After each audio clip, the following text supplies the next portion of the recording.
very good evening to one and all. Welcome to Leaders Connect 360 Foundation's Grand Milestone episode LC0200. I'm Rashmi Malapur, content writer and founder of Research Eye Content Writers and Storytellers. Today is not just another Wednesday, it's a celebration of leadership, learning, and the incredible community we have built together.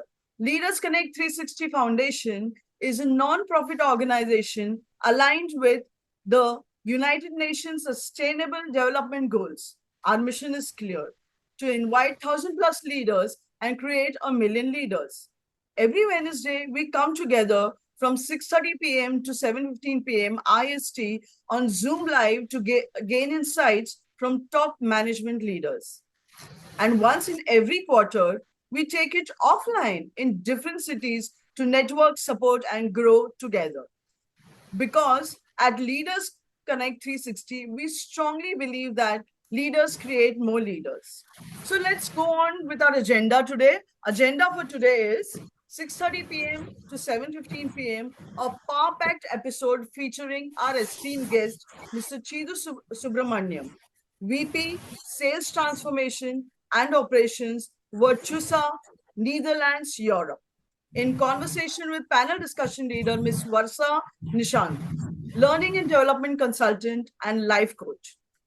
Topic of discussion: AI in sales operation, a game changer in the world of sales. Wow, interesting. And wait, the excitement doesn't end there. 7:15 p.m. to 8 p.m., it's time to celebrate. We are marking the 200th episode milestone, and we request all our members and visitors to stay back and be part of this special moment. Before we kickstart the episode, a quick reminder: please keep your videos on for an engaging experience. First time visitors, check out the WhatsApp, Facebook, and LinkedIn links in the chat box to stay connected and grow with us. This episode is being recorded for our community archives. Now let's set the energy high. If you are excited and ready for an impactful session, drop a thumbs up or a smiley in the chat.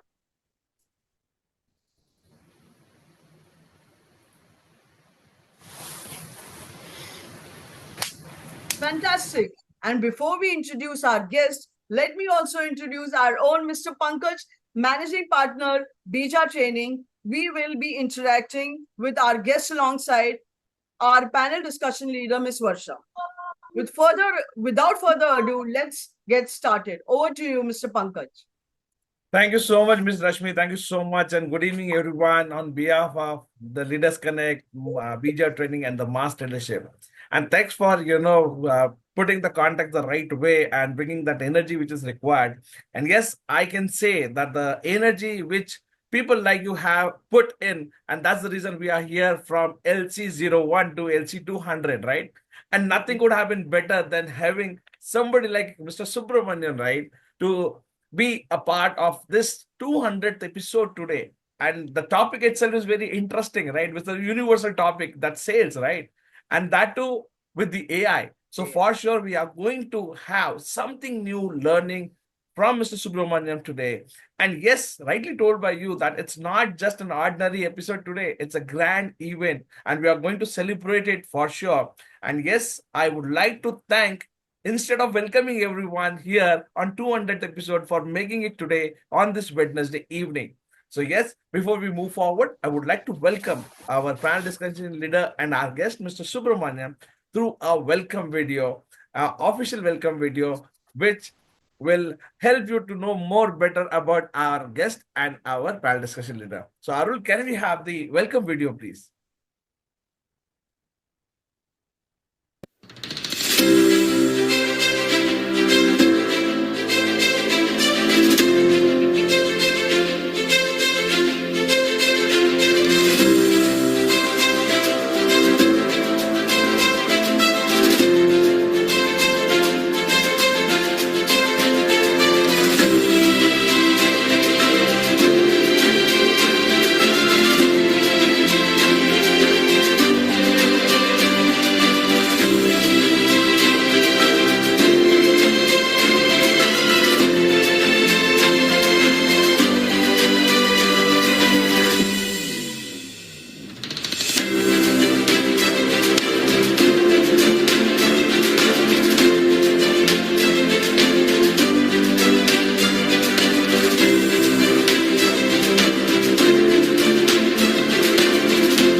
Thank you so much, Arul.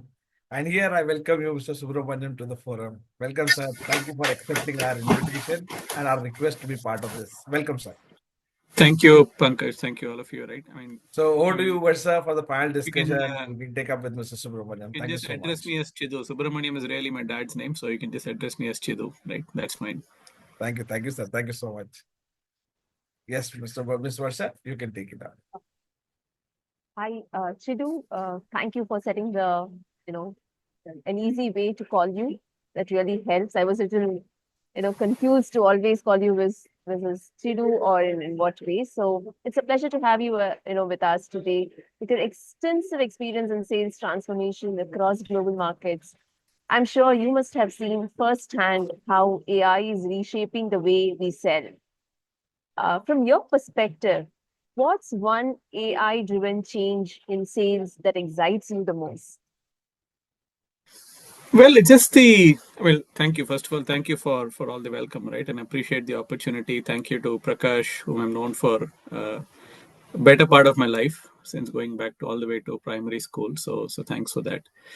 Right. I mean, what's exciting me is the amount of stuff that we can do in this space, right? I mean, of course, AI will impact every part of our lives, right? It is already impacting. We don't even know it's already impacting a major part of our lives, right? That's because it's so much behind the scenes than actually in front of you, right?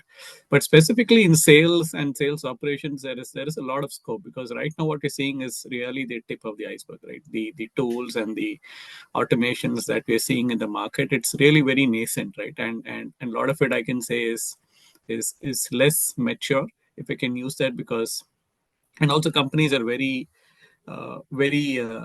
hesitant to adopt these changes because one, they don't know how it is going to help their companies. Secondly, I mean, there's also resistance, right? I mean, every single person, while we all sit here and talk about how AI is great, right? When it stops coming to our own doorstep in terms of in our workplace, I mean, everybody is a little hesitant to understand, hey, what's it going to do, and is it going to take away my job, or is it going to make my jobs easier, right? But let's talk about the elephant in the room, right? I mean, some people are excited. I mean, everybody's excited, but some people are kind of nervously looking at it, saying that what is it going to do? But the fact is that at least I can talk about from a sales side of it. It is not really here to replace your sales team, right? AI is here to make them smarter, better, and importantly, more human. I mean, it might be counterintuitive that AI is helping making more human, but it is actually right because it helps us free up so much of our time by doing a lot of the repetitive tasks, right? And you actually engage in building relationships, which is what you want a sales teams to be in front, right? So that's what is exciting me, right? How much time it can take away from reps doing a lot of work in your CRM systems or in your Excel spreadsheets, wherever, right? And then the reps can have much more actual productive time to be in front of clients, right? But that actually that's yet to, if I can say, yet to see in reality in a large way, right? Or in a scalable way, right? I mean, myself and my own company, we're trying to do a bunch of things, right? But it is still not scaled. So that's where the scaling is a challenge, but the opportunity is huge if you're able to scale and if you're able to identify use cases within each of the companies where AI can help one what is it, simplified tasks of somebody like me, like sales operations, but also free up time for sales reps, then you'll start seeing the benefit. Uh, Interesting, Sidhu, to see that, it is not replacing human, but it is here to make more impact. And it is here to, especially on saving time. I think then you can use the time more productively in terms of engaging yourself and building relationships with your clients. Uh, I still remember that, a few years ago, sales was all about personal relationships. And still it is to a larger extent, where handshakes, face to face meetings, and trust is built over time. Today, AI is revolutionizing that process, giving us deeper customer insights and predictive analysis. And I'm sure it is helping the organizations as well to make more data driven decisions and a lot of greater insights to really tap and serve the customer. However, in your experience, if you can highlight and share, where do we draw the line between automation and human connection? Well, see, I still believe, I mean, sales will be a very personal thing, right? Even in the future, right? That's not going to go away. I mean, for a few years, I think we all went back into a shell, working from home, working remotely because of COVID. But you can already see the first teams that will be out in the field are the sales teams, because end of the day, they are the people who need to be in front of clients. Yes, you can do your Zoom calls, Teams calls, and all of that, but it doesn't take away from the fact that the most impactful sales are made when you actually meet people, when you meet clients face to face, over lunch, over dinner, over drinks, right? And those conversations is what really helps you move the needle, right? So I still believe the personal human touch is still going to be really important, and to close a deal, right? Eventually, right? I mean, you can have AI in building out all these stuff before it, but eventually to close the deal, you still need somebody actually meeting and speaking to the client, right? But where you can actually draw balance between, I mean, automation and human touch, right? I mean, look at it this way, right? And look at AI as kind of a sidekick, kind of a supportive sidekick who, and whether he or she of the AI, right, helps you actually collate all the information required for a meeting, right? Understand what the client is looking for. Look at past behaviors of the client, right? I mean, for example, if you categorize into 4 or 5 categories, one I would call is data-driven personalization, right? I mean, today there is so much of data in our CRM systems, right? In emails, in clients' websites, and clients' press releases, right? I mean, you need somebody, I mean, in the somebody's AI to actually sift through all that information, right? Sift through the purchase history, the behavior of the online behavior, right? I mean, look at it. Even I, as a retail buyer, when I log in into a website, right, it's actually able to tell what I'm looking for. I mean, that's not because I've looked at the websites, because I've searched elsewhere. I mean, my Google Hub is always listening at my home what I'm speaking to my daughter or my wife, right? So it's all there, right? So that's what AI helps, right? It helps understand the behavior of the client before the client is reaching out to you, right? And then based on that, you can actually help make better recommendations, right? I mean, it can provide more tailored recommendations. It can help put the right pitch at the right time. If I could say, what is the client looking for, and at what time, you actually bring it in front of the client, either through a personal conversation or through an email. That goes a long way in identifying, I mean, what the client is looking for. And then if you're there at the right time, at the right place, with a good price point, eventually, right, you're going to be successful, right?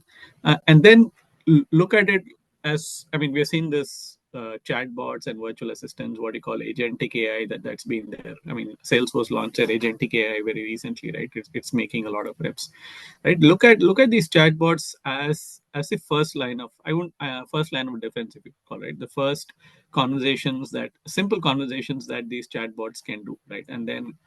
And allowing the reps to focus on more high value conversations, right? When I say high value conversation that will be more material, right?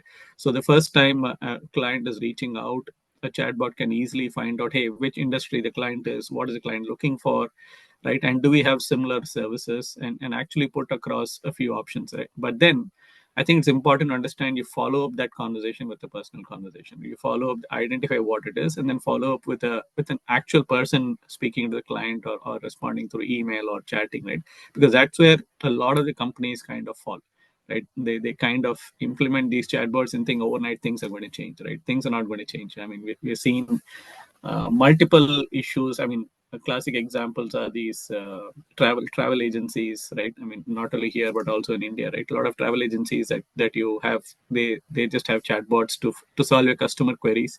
But as a customer, you're really reaching out, because you cannot solve these queries by a simple FAQ, right?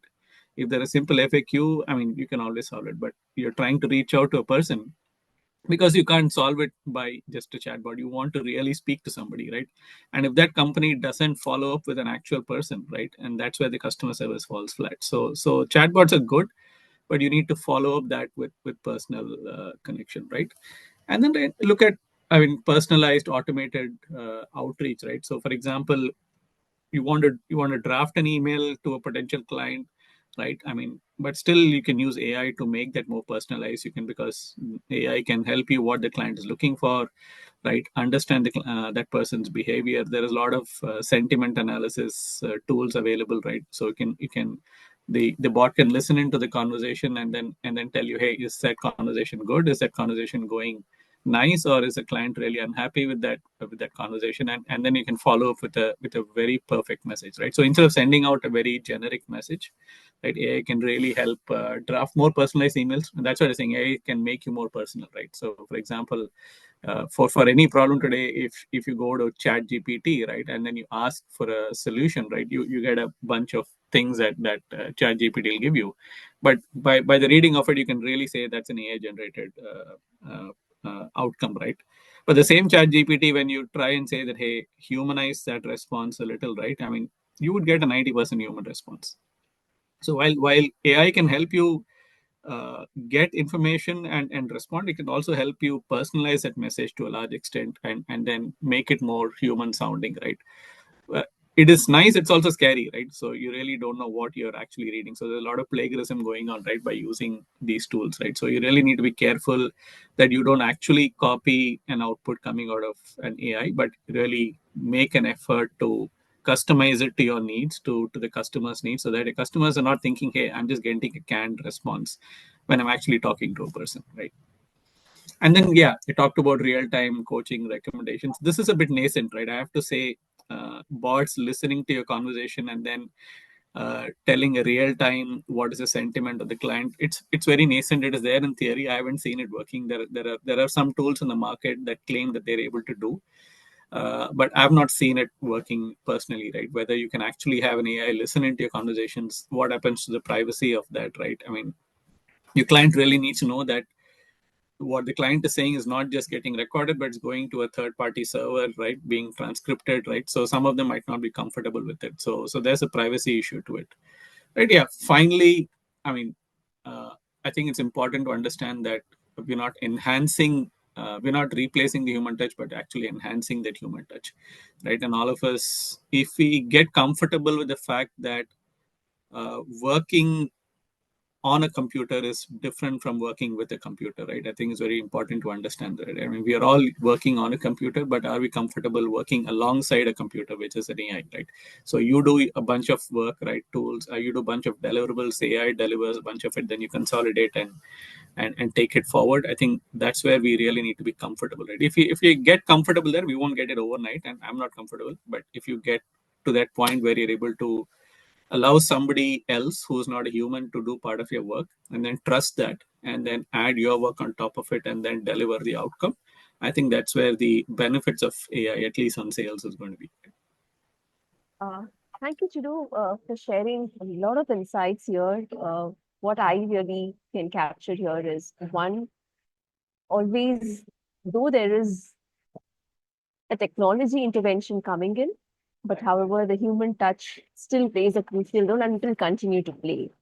As you rightly said, chatbots are the initial gatekeepers for us to make their job easy, to kind of initiate the conversation. But thereon, it cannot continue to take the entire sales lead from the lead to a prospect to a closure. You absolutely need a human intervention there. Yeah. But that amount of time, obviously, we can save and we can get more data so that we have a lot of more understanding about the customers who are reaching out to us. Yeah, they're going to be, for example, 5 or 6 leads coming into a potential rep, right? And Correct. instead of the rep dealing with the 5 or 6 initial leads coming in, right? I mean, the chatbot can deal with that, and then the rep Right. can actually look at the two of them, which will eventually progress, right? Thereby looking at more high value transactions, spending more time, Yeah. and a better quality response eventually to the client on those two, Absolutely. instead of that, looking at all the 5 or 6. Absolutely. Also, yet another thing that caught my attention here was more on how this is you can make AI as a trusted partner. Uh, you know, Eventually, which can really ease out and enhance your productivity again. Yeah. Which, as you said, it's at a nascent time. We are at a stage where it is tried and tested in certain aspects, but over the years, I think it will evolve, and I'm sure it is going to not just be something that we are going to just think about it, but we are going to actually integrate it and bring some success for our personal life and also our professional life. Um, with this, the next question that is bringing me to an understanding, to for our listeners as well here would be, If you can share, what could be some of the challenges while we're talking about how it is going to help in terms of seamlessness, in terms of bringing more business, building relationships. However, what do you think are the biggest challenges in integrating AI into the existing sales processes? And in your experience, do you think if there are any measures that can be taken also to overcome them? Right. I mean, the biggest opportunity is also the challenge, right? I mean, when I say the biggest opportunity is data, right? So when you look at in any large or mid-sized organization, there's so much of sales or client data that resides in a CRM or in your ERP systems, right, or wherever, right? There are a lot of systems that you operate on, right? But the fact that one, there are so many systems, right, and not always they are well integrated, and the data is also very fragmented, right, inconsistent. The data quality is not homogeneous, if you could call, right? If you look at simple example, if I download a report from Salesforce and from an ERP, depending on what settings you have, the date format would be different. One would be an American format, one would be in Europe format. As simple as that, right? So very simple stuff is what we'll need to fix: the data quality, right? Data quality and then integration, right? And so I think that kind of the first thing that any company needs to do, right? If especially in sales and sales operations, if you want to implement some kind of AI tool, right? Ensure that your data is about good quality data coming out of your systems, right? One is the kind of data that gets captured. How can you actually clean up the data and keep it homogeneous? Secondly, are also teams keeping it updated, right? Because if you have old data, then the AI is going to look at old data and give you bad decisions, right? So because all of these AI tools depend on large amounts of data to train it, right? And then it keeps learning from the constant interactions, right? The constant interactions learning will always happen, but eventually the data set that is used to train it, if it is not updated, if it is incorrect, if it is not homogeneous, then you're going to get bad output for it, right? So the first challenge I really see is the quality of data, right? And we are going through it. I mean, we went through that process in my earlier company in Cognizant, right? We cleaned up a lot of our data to ensure that we're able to automate a bunch of stuff, right? We're doing that here as well, right? Uh, then I think it's a more human challenge is the resistance to change, right? Any new thing, there's generally a resistance to change, especially if you say that, hey, you don't have to worry about it, something else is going to actually give you the output, right? Generally that there is people are skeptical, saying that, hey, one, I mean, is it going to take away the work I do? Because people tend to become protective and then cover up and go into a shell, right? And or also, I mean, how accurate that is, right? I think it's important to communicate clearly that, hey, at the end of the day, it's not going to take up roles that people are doing. In some cases, in some rare cases, it will, right? I mean, because we're seeing that jobs will also go away. But the fact that when we also got computers, right? I mean, people just didn't lose jobs. People just learned how to use computers, right? So the jobs kind of shifted from manual jobs to more automated and service industry. I think it's the same thing, right? People will just need to get used to working with AI, right? Rather than say that, hey, this is going to take away my job. So I think clear communication is important before you implement any of these change. And then offer training programs. I think it's important that people should get trained on it. Then they get confident of using it rather than telling them, hey, don't worry, and not training them. That's where people tend to resist. And it's important to demonstrate these early wins, right? So when you implement such things, right, people need to see that it's working. People need to see that it is helping them, right? And you need to actually demonstrate some very low hanging fruits, early wins, that will give people confidence to accept, right? Because without people accepting in the organization, trying to implement something, is going to be a failure. The third thing is trust, right? I mean, generally sales professionals will not trust AI if they don't understand how those decisions are made, right? So whatever AI model or tool that you're trying to implement, I think it's important to be transparent about how these various parameters that you're using or various data sets you're using, and what kind of weightage is given to each of it, and what decisions are coming out of it, and be transparent about how that AI tool is giving out. Some of it might be patents which you cannot really say how the tool is working because it's machine learning. But as much as possible, be transparent about what this tool is going to consume in terms of data and what kind of output is going to give you, right? I think if you do that early in the process, the sales teams will generally accept, because they understand that it's going to make their lives easier. right? Because and then as long as you say that, hey, there's going to be a gatekeeper, right, the recommendations are still going to come to you as a rep, and then you can actually look at it and then knock off a couple of them and then take out the other couple, right? So then there is more trust in that. And then allow for feedback. The sales teams will, get feedback from the sales teams if these recommendations are working, and then bring that feedback back into the machine learning loop, right? So that your models are getting updated, not just as the, what do you say, as a canned tool from the shelf, but also based on specific inputs from the company, right? Because a lot of these tools are based on for a particular industry, but every company operates very differently. The sales process is different, right? The offerings are different, the services are different, so it needs a lot of learning and customizations, right? And that brings me to the next point, is the customization and scalability, right? As I said, a lot of these tools are nice when you look at a demo or video, but when you start implementing in your company, you realize that, hey, it needs to be customized to my specific workflow, to my specific culture, because you're trying to implement this globally, right? And the way clients buy in US, the way clients buy in Belgium, for example, and the way clients buy in Japan is completely different, right? The culture aspect is super different, right? You can't really be aggressive in a place like a Belgium or Japan, whereas in the US or UK can really be aggressive as a salesperson. The clients also like it, right? So that needs to be built in, right? And you really need to customize to your own needs and ensure that you're able to scale it. Look at, instead of bringing about a revolution in your sales process, think about an evolution, right? So go small, do small use cases, pick up a pilot, right, with a particular business unit or a small unit. Make it work there, show that success to a bunch of other business units, and look at wherever you're trying to build out, look at it saying that you already have your CRM, you already have an ERP, right? Don't try to bring in something completely new, which will not sit on top of it, right? Look at something that will be compatible with their existing systems, integrate well with their existing systems, and use modular ones. Classic example, if I can take, if you look at the SPM systems, etc. today, right, what we call as sales performance management tools, right? There are a bunch of things that tools can do, right? It can actually help you in planning your targets. It can help you in forecasting. It can help you in automating sales commissions, calculating sales commissions, right? A lot of these things, and a lot of these are actually modules. You don't need to implement everything at first. You can actually build in only the planning piece, right, and work that for one financial year. Then you look at, hey, building out the sales commission models into it, and then use it for actually paying out commissions, right? So when you do that in a modular phase, right, people have smaller things to chew every 3 months, 6 months. They understand how it works, and then you're actually more successful rather than doing everything at one go and then stressing your own teams.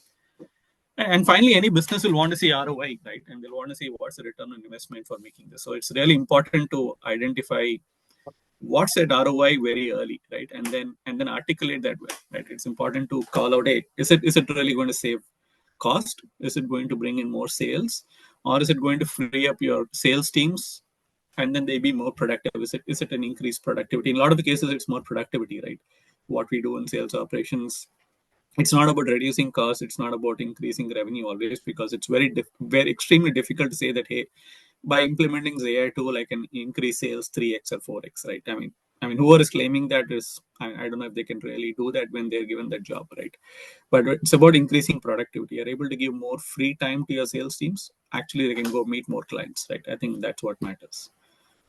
Wow, great points, Chidu. So it takes me to an understanding of, just to make more concise for our listeners again, here would be one, communication, in terms of giving them assurance that, why are we integrating this, and not just, creating a space of fear for them to really work on their roles and responsibilities.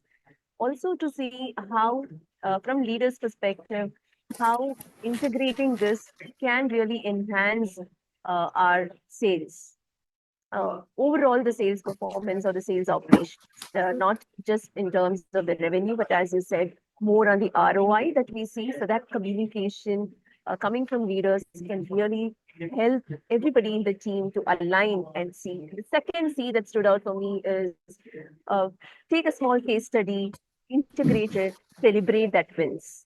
That gives, that leads to also building trust and And I'm sure with that, people will also try to put their hats of creativity and innovation to see how we can use this in various other use cases, how else we can bring in more such AI interventions. Yeah. Um, yeah, and the third one, which is very important, as you said, the same cannot, one solution cannot be the same for all. So therefore, the customization and scalability is also very important.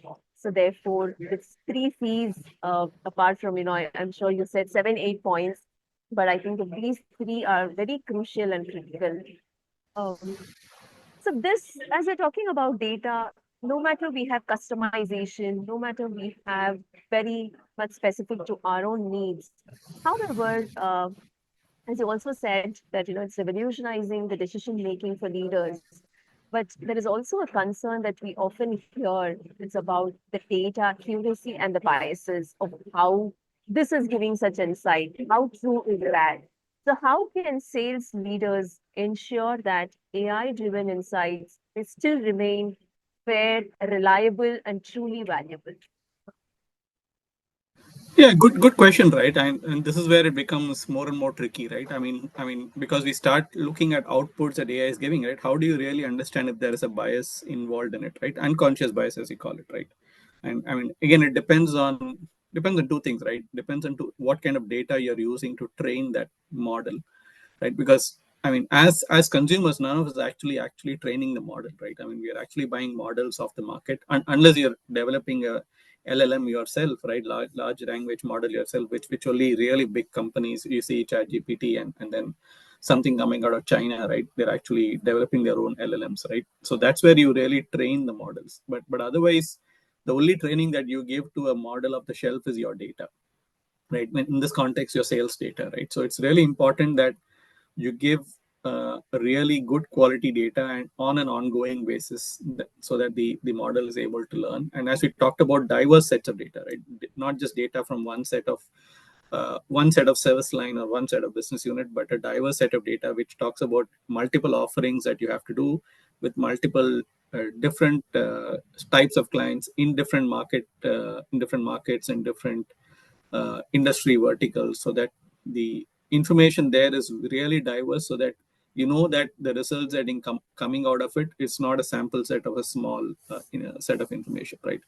So I think the quality of data, the how diverse the data is, and then how clean that data is, right? And if you keep that updated, you can be, I mean, 50% sure that hey, the output that's coming is a representation of your own business. At the end of the day, it needs to be a representation of a business rather than a representation of the model, right? It has to be your data. And it's good to conduct regular audits. I mean, say that hey, this is the response recommendation coming out of an AI, right? I mean, is that really correct, right? I mean, it's not always you believe that it's 100% true. So we take out samples of it, recommendations, and you really see if an individual had done that, right? It will take more time, no doubt. If an individual had done that, what would be those recommendations? At least are we in that? At least are we moving in the right direction, right? Then I think to avoid those biased decision makings, I think, and human oversight, and then finally transparency, right? I mean, is AI able to really give you that uh, chain of audit, right? Be able to say, hey, how did that AI make that decision? It won't be available in the front end as the user, but if you're an administrator, you should be able to say that how that decision was made based on what criteria, what parameters, and what kind of weightages was used, right? If you say that these are the 5 things that you need to use to actually come to a decision point, what weightages were used against those 5 criteria to do it, right? I mean, uh, I'm not an expert on how those work, right? But at least as a front end user, I think if you have your data in good shape and you use a diverse set of data, have regular audits of that outcomes, and then you have some kind of transparency in the decision making process, right? And having human oversight, I think you can take out a lot of the biases, right? But eventually you're buying a product out of the market, right? I mean, you're assuming that the inherent biases are not there in the market, that in the product that you buy from. I think what I'm hearing constantly from you is the quality of data, number one. Number two, an updated data again, which means not just the first time you put in the data and then you just leave over it. It has to be constantly updated. Number three, very interesting point that you said is, can we make that audits? I know it's time consuming, but that can really help us to see how is the alignment of this recommendation versus what we would do manually, so that it gives us more clarity and also gives us the factors which were addressed and which were not addressed.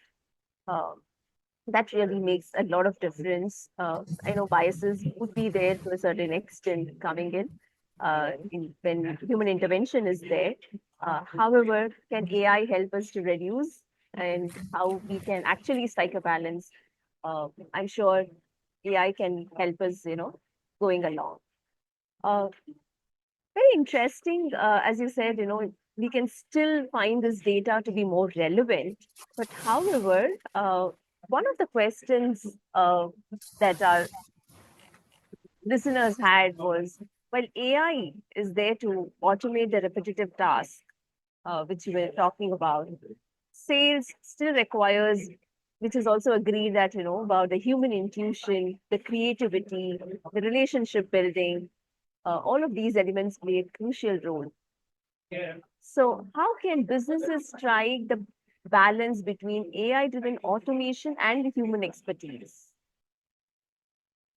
Well, it's everything is quite interlinked, right? We talked about this in some of the earlier questions as well, right? I mean, use AI, use it responsibly, but use it for insights, right? Don't use it for actual decisions. Use it for insights and then allow yourself or somebody in the human chain to make those decisions, right? I mean, so allow AI to consume all the data and give you three or four proposals to a particular point. If there's a problem statement, give you three or four proposals, right? But don't assume that AI is going to give you the end result and help you. I mean, it helps you become successful to an extent, but then ensure that you actually weigh in those proposals and actually make that own that decision, right? And it's important to own that decision, right? So as I say, I mean, it's not going to change your lives overnight. It's going to change your lives slowly in bits and pieces, right? So we'll need to be there for the longer journey, right? And the example of chatbots we talked about, I mean, deploy the chatbots for initial inquiries, FAQs, simple things, appointment scheduling, right? But when the client really needs to speak to somebody to solving the problem, a person needs to be there, right? And I do that. I mean, I say that from personal experience, where we all get frustrated talking to a chatbot endlessly and not finding somebody at the end of the line, right, to actually speak and explain your case, right? So it's important that, I mean, the companies really have both ends of it, right? You automate the front end to an extent where you screen calls, you screen emails coming in, but then there is somebody actually looking at it, right? So I think that's the balance that's important. And finally, invest in sales training and AI adoption, right? As a company, you need to invest in your own people to know that they are comfortable adopting AI, they're comfortable understanding how this works, right? I mean, classic example could be like, for example, what's it called, prompt engineering, right? Today there's a whole new, I mean, job profile out there called prompt engineering, right? I mean, if you try and ask a question to chat GPT, and the quality of response depends on the quality of question, right? It depends on the quality of question, how you really frame your structure a question. Do you give enough context of what you're looking for, right? I mean, what is your hypothesis and what kind of solutions you're finding it, and then what to avoid, right? I think if you look at the structure of that, those are the three or four things that you really need to mention for the AI to give you really a quality response, right? I mean, I could say I plan me a trip to London for a week, right? And AI would give me some kind of a response. But is it really good? Then I really need to give what kind of a trip I want to do. Do I want to do adventure sports? Do I want to just do sightseeing? What kind of food I want to eat? Where do I want to stay? Right? And which parts of London I really like. Then the quality of response will be really nice and really better, right? So training ourselves and training our teams and adopting AI is super important, right? I mean, if you do that, then as users of that, we would be more comfortable in using it, and then clients will also get a better real outcome out of that. Interesting. That reminds me of an article that I read also today of the top 2025 jobs. One of them is prompt engineering. And what you rightly said, it is taking an edge of how you can use AI more effectively for your, can be business, as you said, even for a personal purpose. Uh, and as you said, I think training is going to create an edge in this to really make it work for our businesses and also to serve our customers. I have one last question in the interest of time as well, and I know audience will also have some questions, and audience do wait for some time to shoot your questions, which you do. I hope he'll have some time for us to answer them. Maybe one or two, we can take it up. So with that, what do you think are the ethical concerns and risks of using AI in sales, and how, as organizations, they can mitigate it? Well, in sales, I'm not sure there is too much of ethical concerns. There are a few, but we talked about bias and discrimination, at least in kind of the business that I am in the IT services. There's very limited scope for bias and discrimination because the kind of services that we sell, we are not in the B2C market, we are in the B2B market, right? In the B2C market is where generally you see that bias and discrimination because you're an individual buyer looking for something specific, right? It could be a discrimination based on gender, race, right, socioeconomic status. Again, all that just goes based on the data, right? If you don't have enough diverse set of data to it, I think the model will just throw you some weird results, right? And then it would say that, hey, uh, uh, you should use this particular product compared to the other product, right? Without proper reasoning, right? But I think the bigger ethical issue is privacy and data security, right? The amount of data that goes into training this, I mean, how is the data being used? Where is it stored?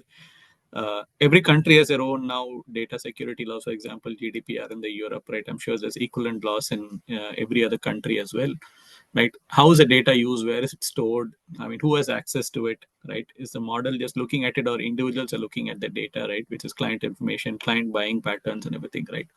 So I think data security becomes important, right? And a lot of these models, they lack transparency, right? They really don't tell you how that decision or the recommendation is being made. I think it's important to ask those questions, say that, hey, I really want to see those recommendations working, and what are the criteria that you're using, or at least allow me to specify these are the 4 or 5 criteria that I want to be part of that decision to be made, right? And give weightages, right? I think it's important to ask for that. If not, you really don't know how that model is working, because a lot of it, teams can say that, hey, this is sensitive, this is my own IP, right? I'm not going to share. Fair enough, right? But if you want me to adopt it, I really need to understand how it's working, right?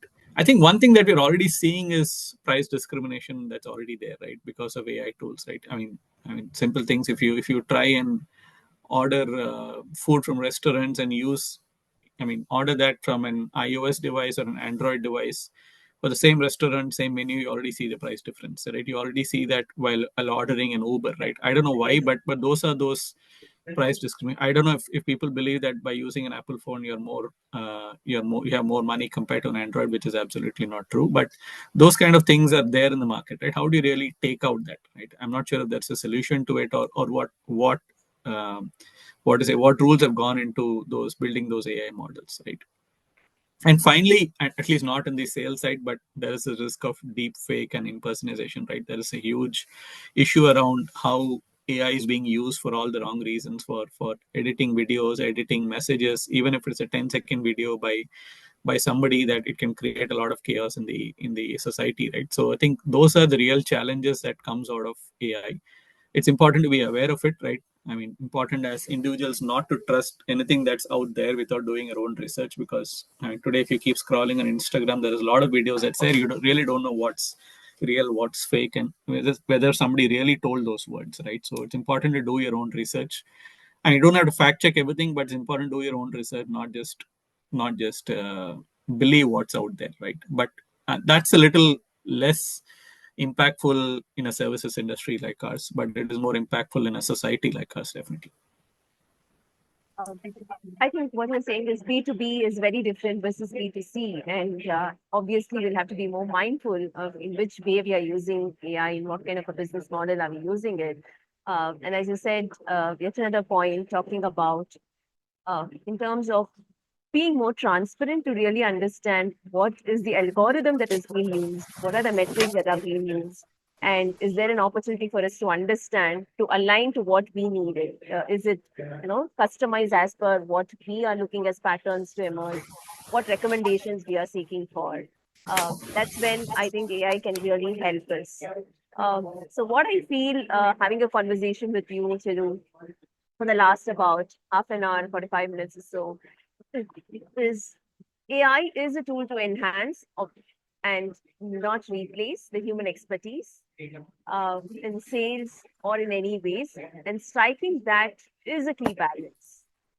Striking that balance is a key. So I think that this conversation has been absolutely very insightful. Also, from your experience, I understand that it is clearly going to be a game changer for us in various fields, various industries, even in sales as well. But the real magic, I think, it lies is how we use it responsibly. I think Yeah, I that's think it's important to embrace a change, right? I mean, yeah, if we don't embrace a change as users, we will be sidelined. We'll become what is it, outdated. It's important to embrace that AI wave that's coming on us, right? I mean, look at it as an opportunity to learn. Look at it as an opportunity to get better, and believe that it's there to help us. It's there to streamline our daily tasks. It's there to make our lives easier to while with giving more data driven decision making. It helps reporting, right? In a lot of our jobs it helps just reporting, management reporting, whether you do that in Excel, do that in PowerPoint, wherever you do that, right? It just helps getting better quality reporting, right?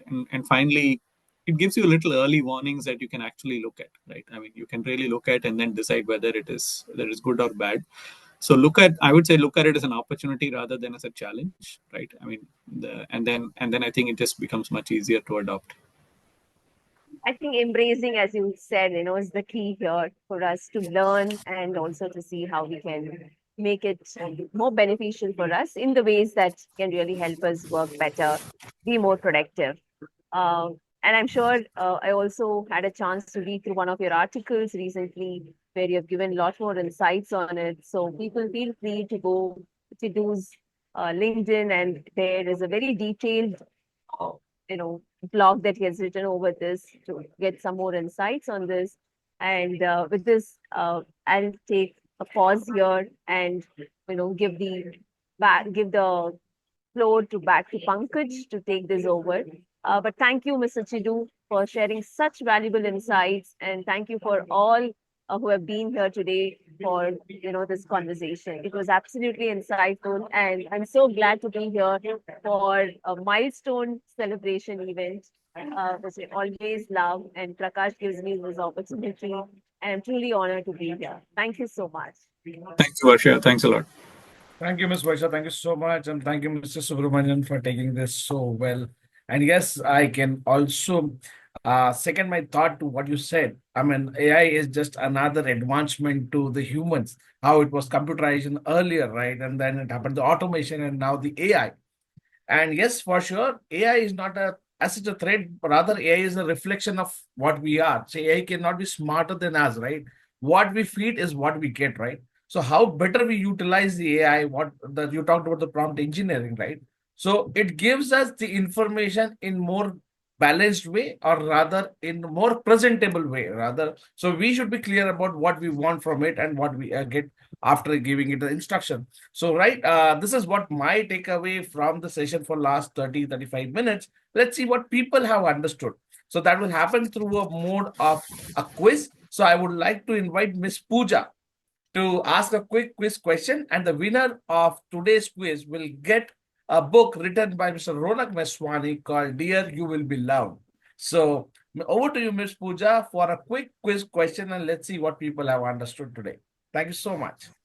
Thank you so much. And firstly, I would like to congratulate all the team members on this 200 episode. Okay, it should be like 20 times more and more people joining, learning, gaining knowledge. Yes, so now my question is, so before that, it's like AI oops moment inspired by Chidu. So you ask AI for help, and boom, it gives you a perfect answer. You feel like genius until you realize it's actually someone else's work. Okay? Now, what just happened? Okay, my question now is What is it called when AI generates content that is identical to someone else's work? You want options, guys? Oh, without options also we are getting the answers. Good, good. Nice. But I will be giving the options because it's 20, 200. Why I'm getting 20, I don't know. But I'm thinking maybe 20 times it should grow, grow, grow. That is coming in my head. So 200th episode. So it is like I want to make this little fun. So it's like, is it from AI time travel? Did it steal from the past? Or is it AI brainstorming? Just copying? Or it's a free gift?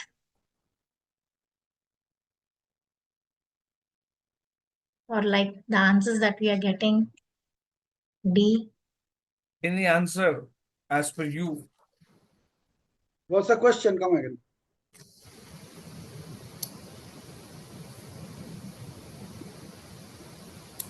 Question is, what is it called when AI generates content that is identical to someone else's work?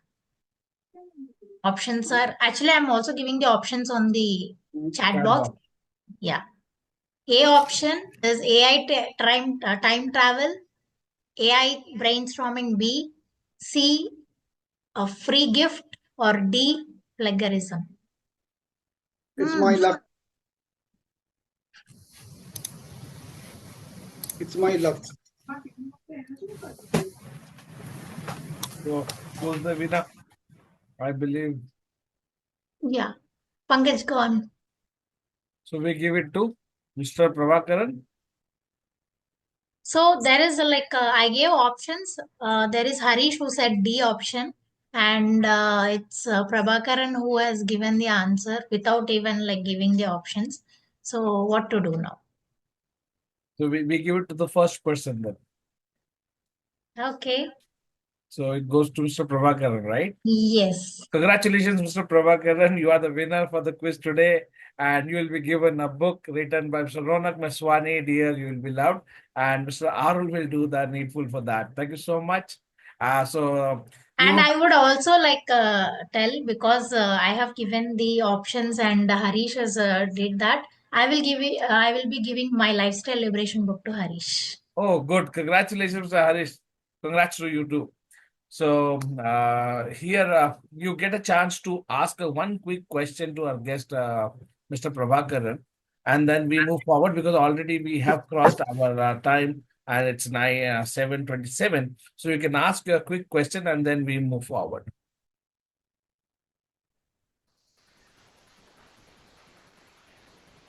Good evening, Mr. Chidu. Thank you. There's no question at all. Your session was very wonderful, very insightful.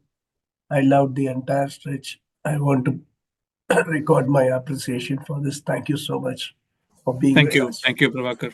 Appreciate Great, it. thanks. Thank you. So before we move forward, I would also like to share information that we are going to have a Rocket Goals, our offline networking meet, Rocket Goals 15.0 at Chennai on 12th April, which is next month. So Arul, can we have the details, please? So all are invited for this Rocket Goals 15.0 and Mr. Arul will share all the relevant information, how to register and all the relevant information for this Rocket Goals. Thank you so much. So I give it to Dr. Ishwarya. I would like to invite Dr. Ishwarya for the quick summary, and then we move forward for our celebration episode, which is 200th episode. So over to you, Dr. Ishwarya, for a quick summary of the session. Good evening, all. I'm very happy to be a part of this and not taking much more time. I'm going to summarize the things. And AI is every part of life. Everybody is hesitated to adopt the AI because they were scared about whether AI is going to replace them. But once it has been started to use from CRM, they felt that AI can help to do the simplified jobs. They felt that they are not replacing humans, it reducing the lead time of the people. And even though we are using AI for, but at the end of the day, human touch with the clients will work. But it actually helps us to find out the actual need of the clients by using virtual agents. We can also easily find out the database of the clients. And in this way, AI is used to simplify the work right from drafting the emails. As we say, every coin has two sides. It is super as well as scary. And it is very important to realize that we are not replacing humans, but we are enhancing the human work with AI. The biggest opportunity is that challenges we are going to face because of this AI. Data has to be in the equality manner. If the data is incorrect or homogeneous, we will not get a clear data. Challenges for human is resistant to change. The AI models and tools which has been used should be transparent and in telling what data the AI tool is going to consume and what output the tool is going to give. Because AI is implemented globally as a whole, we have to customize according to our business needs and desires. We should not expect we should not expect for revolution in business. Rather, we have to do evolution in business. Everything has to be done in a slow and steady manner. We have to be very clear and precise in using the AI tools which we are using. In order to maintain accuracy, we have to take sample from population and regular audits, and also data should be given in a good shape so that we can avoid biased informations. We have to use this AI for insights rather than using it AI for end results. We can use AI for only as sales training. Using AI should be insisted in companies so that we can give the prompt clearly, so that we can get a good response in a quality way. There is a chance of fake things that is happening without knowing the fault check. We should not believe blind and proper research regarding which model we are going to use and what kind of patterns we are going to use for using that AI and what recommendations we are in need. So at the outset, we can summarize as we have to use the technology for evolution, not for immediate revolution. It has two sides. We have to be very conscious and precise in using AI tools, which will be more productive. Thank you, sir. I think I've summarized all those points. Okay, thank you so much, Dr. Ishwarya, for summarizing. And thank you so much, Mr. Subramanian, and our incredible panel discussion leader, Ms. Varsa Nishanth, for sharing their wisdom on AI sales operations. Thank you so much, Mr. Subramanian. And Mr. Prakash would like to speak to you, Subramanian. So, Prakash, I would like to invite you and speak to Hey, our guest. hey, thanks, Pankaj. Thank you very much, Chidu, for joining us on this 200th episode. That's really been great. That's wonderful. And thanks very much, Varsha. Chidu, it was a great episode, Chidu. Let me give you a behind the scene. I mean, all the members over here for the 200th episode, really great to meet you all here. So, behind the scene is Chidu is my classmate, and we have studied together our schooling. Yeah, so we did meet last year, Chidi, it was for our a reunion No, I think it was like 2 years back in 2 years 2022 or before. something, right? Yeah, Yeah. 2022 we met. Our 23. 25th reunion. Yeah. Yeah, 25th, 25 years reunion we met, and that was great. And Chidu came directly from Netherlands to Chennai only for a reunion. That's when we got connected more. But great, Chidu. It was an awesome episode. I really liked it, and I really liked the word which you said. It's not about the revolution which we need to make, it's about the evolution which needs to be done, and that's when we need to slowly get evolved. So awesome, Chidu. Thanks Thank you. once again. Thank you for the And I'm sure opportunity, all Prakash. the members are here. Yeah, all the members over here. It's been really great to join us today for the 200th episode. I believe Pankaj and Arul has planned something for the 200th episode. They will definitely take care of it. Chidu, so over to Pankaj, I'm going to give. And we have our 200th episode celebration. It will be great if you're able to stay, but if you have a hard stop, I understand. You may feel proceed as well. Yeah. Yeah. Thank you. Thanks for the opportunity, Prakash. Nice to connect with you professionally as well. I mean, not just over a few drinks after Yes. meeting up in the reunion. So really, thank you for the opportunity, and thank you all of you. Glad to be part of this Totally. 200th episode. Wish you a lot more success, success for creating those million leaders. Right. Thank you. Thank you, Prakash. Thank you, Mr. Thank Bye bye. Subramanian, for being there. We'll be in touch and we look forward to be in connect. Thank you so much. Thank you. Bye Have bye. a great evening. Thank you.